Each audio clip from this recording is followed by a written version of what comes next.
Engineer मुर्गा और सुअर एरोप्लेन बना रहे हैं।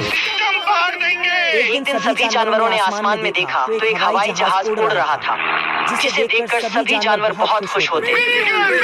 सभी जानवर देसी जुगाड़ लगाकर एक हवाई जहाज बनाते हैं।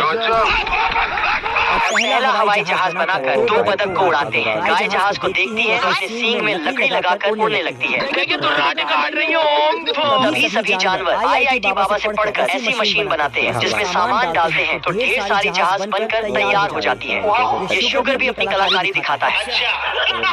जहाज बनने के बाद ये सभी जानवर आसमान की सैर पर निकलते हैं, लेकिन प्यारेलाल को जानवरों की तरक्की देखी नहीं जाती। जानवरों को भगाकर हवाई जहाज पर लात मारता है, लेकिन इसका पैर जहाज में फंस जाता है।